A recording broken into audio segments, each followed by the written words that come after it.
오늘은 제가 이 기록을 남기는 이유에 대해서 이야기를 좀 해볼까 합니다. 어, 이유는 한 가지예요. 저는 이거 완치를 할 거고, 여러분들 저를 따라 하시면 완치가 될 거라는 그런 믿음으로 이 영상을 찍습니다.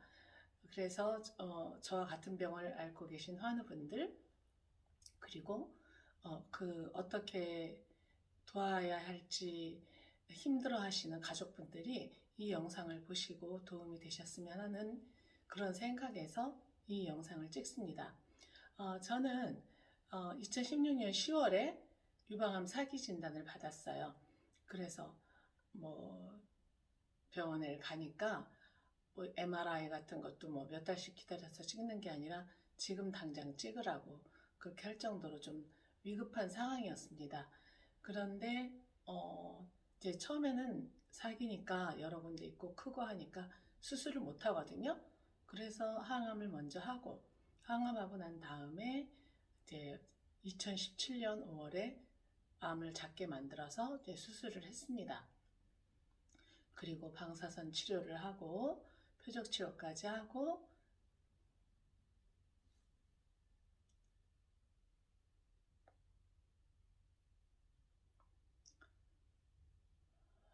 그리고 이제 없어졌다고 예후만 보기로 해서 6개월에 한 번씩 이제 예후를 보고 있었어요. 그런데 4년 지나고 나니까 정차를 할 때, 운전하고 정차를 할 때요, 좀 차가 뒤로 가는 것 같아요. 그래서 브레이크를 밟잖아요. 그러면 이제 딸이 옆에 있다가 엄마 왜 그래? 차가 뒤로 가잖아. 아닌데? 이러는 거예요. 그래서 좀 뇌가 이상이 있나 보다 생각을 했어요. 주차도 뭐 탁, 착착 칼 주차가 잘 됐었는데 갑자기 주차가 안 되는 거예요. 열심히 이렇게 주차를 했다고 생각하면 내려서 보면 이렇고, 그래서 다시 주차를 하면 또 이렇고, 다시 주차를 하면 이렇고, 계속 왔다 갔다 하지 정확하게 주차를 못 하겠는 거예요. 그래서 이거는 뇌에 문제가 있구나 싶어서 검사를 해달라 그랬더니 무슨 이유인지 검사를 안 해줬어요. 한 1년 정도 지나고 어, 구토가 나고 두통이 있고 자고 깨면 다니다 보면 괜찮아요. 그런데 잠에서 깰 때 두통이 나고 구토가 나더라고요. 그래서 이제 무슨 저거 코로나 백신 부작용인 줄 알고 집 근처 병원에 좀 큰 병원으로 갔어요. 그랬더니 응급실로 가라고. 그래서 무슨 응급실이냐고 자꾸 안 가겠다고 했는데 이 병원 응급실로 가야 한다고 그래서 이제 갔어요. 그랬더니 CT 찍고 머리를 CT를 찍고 그 다음에 MRI도 찍어보자는 거예요. 그래서 찍자고. 그래서 MRI까지 찍었어요. 그러더니 의사들이 막 여러 명이 와가지고 뇌종양인 것 같다고 정밀 검사를 하자고 해요. 그래서 다니고 있는 병원이 있으니까 그럼 그 병원으로 가겠다고 해서 CD를 부어가지고 이제 다니는 병원으로 갔어요. 그랬더니 의사가 놀래고 다시 정확하게 찍어보자고 그래서 깨끗한 영상을 찍어서 봤더니 뇌종양이고 사기고 이미 너무 커서 수술을 할 수가 없고 뭐 그런 상황이 왔습니다. 그래서 의사가 이제 그렇다고 하면서 가라고 하길래 아니 이렇게 아픈데 그냥 보내면 되냐고 통증 치료를 해주든지 뭔가를 해서 보내야 될 거 아니냐 그랬더니 그러면 방사선과로 넘겨서 방사선 치료를 받으라고 했습니다. 방사선과에서 상태가 너무 크기 때문에 간판 나이프도 안 되고 이거는 방사선을 쪼여서 좀 작게 줄이는 방법밖에 없습니다. 그래서 그러다가 또 커지면 어떡하냐니까 또 오시라는 거예요. 그렇게 뭐 자세하게 설명도 없이 이제 그래서 어쩔 수 없이 알겠다라고 방사선 치료를 받았어요. 머리에다가 집중적으로 방사선 치료를 많이 받으니까요. 입맛도 없고 뭐 하여간에 뭐 움직이기도 힘들어요. 몸이 나른해가지고 뭐 그래도 받으려니까 받으려는 만큼 받았습니다. 10회를 받았어요. 이제 머리에다가 마스크를 만들어서 얼굴 마스크를 만들어서 필요한 부위에만 그게 쪼이게 하려고 얼굴 마스크를 만들어요. 그래서 다른 부위에는 방사선이 안 들어가고 암 부위에만 방사선이 들어가게 그런 조치를 하고 10회 방사선을 했습니다. 그리고 나니까 입맛이 없어서 살이 쭉 빠지더라고요. 10kg 넘게 빠졌어요. 굉장히 많이 빠졌습니다. 그리고 뭐 그래도 뭐 살이 빠졌으니까 비틀거리거나 휘청거리거나 이런 거 없이 제가 좀 정신력이 있어서 그런지 뭐 그냥 생활하는 데는 큰 지장은 없습니다.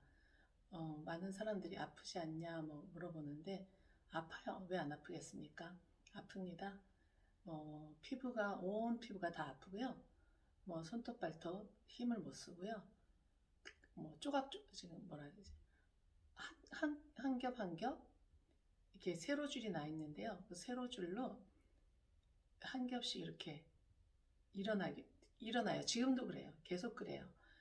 잘라놓으면 그 다음날이면 그렇고 이따 저녁이면 그렇고 많이 여러 가지로 힘들어요. 그렇지만 뭐 힘들다고 얘기한다고 나아지는 게 있는 것도 아니고 자꾸 아프다 그러면 주변인들도 뭐 반갑진 않잖아요. 난 아프다고 하는 거는 한두 번이지 자꾸 하면은 좋아할 사람은 없을 테니까 그래서 그냥 괜찮다고 그러고 살아요.